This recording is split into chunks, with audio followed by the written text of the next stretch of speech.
સુરત મહાનગરપાલિકાને પણ એમના મેયર જે છે મળી ચૂક્યા છે. આમ તો ગુજરાતભરની અંદર આજે જે પણ મહાનગરપાલિકાઓની અંદર મેયર, ડેપ્યુટી મેયર અને તમામ પદાધિકારીઓના નામ જાહેર કરવામાં આવ્યા, પરંતુ સુરતની અંદર આ નામો જાહેર કરવામાં મોડું થયું હતું, કારણ કે સુરતમાં રસાકસીનો જે ખેલ છે એ જામ્યો હતો.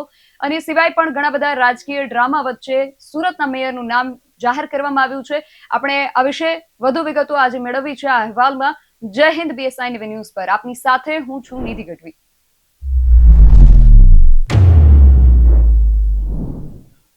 સુરત મહાનગરપાલિકાની અંદર પણ મેયર સહિતના જે પદાધિકારીઓ છે એમના નામ જાહેર કરી દેવામાં આવ્યા છે, પણ આ પાછળ કયા પ્રકારના રાજકીય સમીકરણો ગોઠવવામાં આવ્યા છે એ બધા વિશે આજે વાત કરવી છે. અને વાત કરવા માટે આજે આપણી સાથે જોડાયા છે અમારા સંવાદદાતા પરેશ રાઠોડ. પરેશ, સુરતની અંદર કઈ રીતે કયા રાજકીય સમીકરણો ગોઠવીને આ જે પદાધિકારીઓ છે એમની વરણી કરવામાં આવી છે? જી ચોક્કસથી સુરત મહાનગરપાલિકાની 30 બોર્ડની 120 બેઠકો ઉપર ભાજપે 115 જેટલી સીટ મેળવીને ભવ્ય વિજય કર્યો હતો. અને ત્યારબાદ પાછલા એક મહિનાથી ચર્ચાઓ ચાલી રહી હતી કે કોણ મેયર બનશે અને કોણ સ્ટેન્ડિંગ કમિટીના ચેરમેન બનશે, તેની રસાકસી ચાલી રહી હતી. પાછલા એક મહિનાથી પ્રદેશ કક્ષાએથી લોબિંગો શરૂ કરી દેવામાં આવી હતી. અને આજે મહત્વપૂર્ણ વાત છે કે આજે સમગ્ર ગુજરાતની જેટલી પણ મહાનગરપાલિકા છે તેઓના તમામ જે પદાધિકારીઓની જે નિમણૂક છે તે 10 થી 11 વાગ્યા સુધીમાં થઈ ચૂકી હતી, પરંતુ સુરત મહાનગરના પદાધિકારીઓની નિમણૂક કરવામાં ક્યાંક ને ક્યાંક વિલંબ થયો હતો. અને જેના કારણે જે નવનિયુક્ત મેયરની જાહેરાત થયા બાદ કે મેયર નિમાયા ન હતા અને સામાન્ય સભા શરૂ થઈ ગઈ હતી. અને વહીવટદાર દ્વારા આજે પહેલી જ મહાનગરપાલિકાની સામાન્ય સભા લેવાઈ હતી. ને આશરે 3 સાડા 3 કલાકના વિલંબ બાદ પ્રદેશ કક્ષાએથી ટેલિફોનિક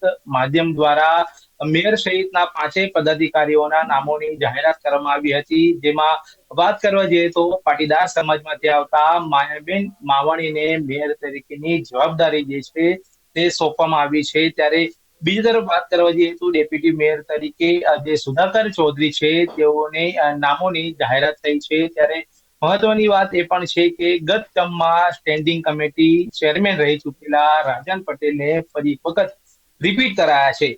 જોકે મહત્વની વાત બીજી એ પણ છે કે જે અલ્પાબેન મહેતા છે તેઓને શાસક પક્ષના નેતા તરીકે જેમની નામની જાહેરાત થઈ છે, પરંતુ તેઓનું નામ મેયરમાં ચાલી રહ્યું હતું અને તેઓને હાલ શાસક પક્ષના નેતા તરીકે તેઓના નામની જાહેરાત કરવામાં આવી છે. ત્યારે દંડક તરીકે ઉર્મિલાબેન ત્રિપાઠીની જાહેરાત કરવામાં આવી છે. જી જી, અને સાથે પરેશ, આપની પાસેથી એ પણ જાણવું છે કે કયા પ્રકારના જ્ઞાતિ જાતિના સમીકરણોને આ વખતે ધ્યાનમાં રાખવામાં આવ્યા છે?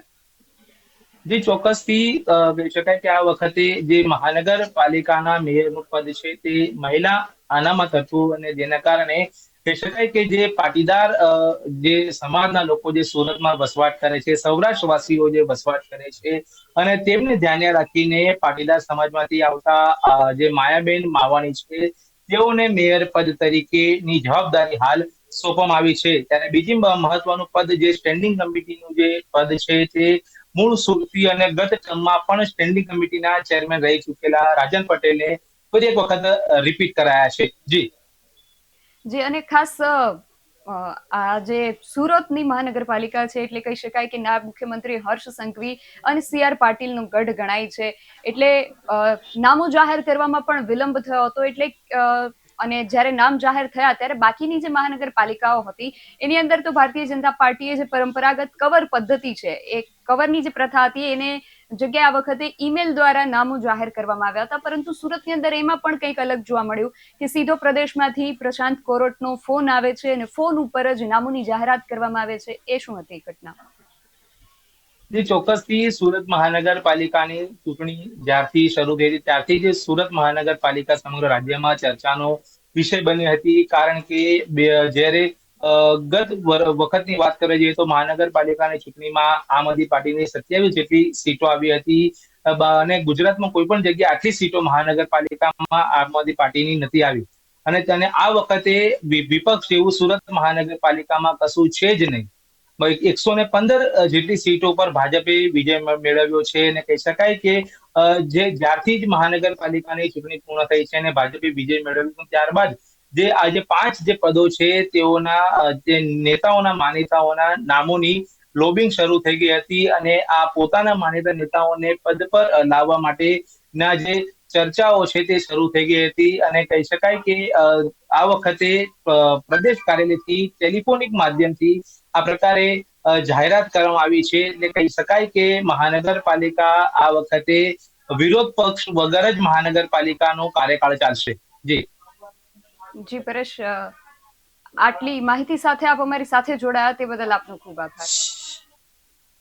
તો સુરતની અંદર હવે મેયર સહિતના જે પણ પદાધિકારીઓ છે એમના નામોની જાહેરાત થઈ ચૂકી છે. સુરતમાં થોડી મોડી થઈ છે પણ થઈ ચોક્કસ ગઈ છે. ઘણી બધી અટકળો ચાલી રહી હતી કે સુરતની અંદર મેયરનો જે ચહેરો છે કોઈ સૌરાષ્ટ્રવાસીને બનાવવામાં આવશે કે પછી કોઈ મૂળ સુરતી હોય એને મેયર પદ સોંપવામાં આવશે. અને આ બધી અટકળોની વચ્ચે અટકળોનો અંત લાવતા સુરતમાં ભારતીય જનતા પાર્ટીએ ફરી એકવાર નિર્ણય કર્યો છે કે મેયર પદ જે છે એ સૌરાષ્ટ્રવાસીને આપ્યું છે. જો કે આ જે સીટ છે એ મહિલા અનામત સીટ હતી એટલા માટે મહિલા જે છે એ મેયર પદ સુધી પહોંચ્યા છે, પરંતુ સૌરાષ્ટ્રવાસીઓનું સુરતની અંદર જે દબદબો છે એ ફરી એકવાર કાયમ રહ્યો છે. અને એમાં પણ માવાણી જે છે અત્યારે ઉલ્લેખનીય છે કે પહેલા દક્ષેશ માવાણી હતા સુરતની અંદર મેયર પદ પર અને હવે માયાબેન માવાણી સુરતના મેયર બન્યા છે. એટલે કહી શકાય કે સુરતની અંદર આ ભારતીય જનતા પાર્ટીએ જે ગત ચૂંટણીમાં જે થયું હતું એ પરિણામમાં મોટું પરિવર્તન લાવી અને હવે અત્યારે પદાધિકારીઓના નામમાં પણ 3 કલાકના રાજકીય ડ્રામાના અંતે આજે નામોની જાહેરાત કરી છે. હવે આગામી સમયમાં અહીંયા શું થાય છે, સુરત મહાનગરપાલિકામાં આ નવા નિયુક્ત થયેલા પદાધિકારીઓ આગળ જતા વિકાસના શું કાર્યો કરે છે એ હવે જોવાનું રહેશે.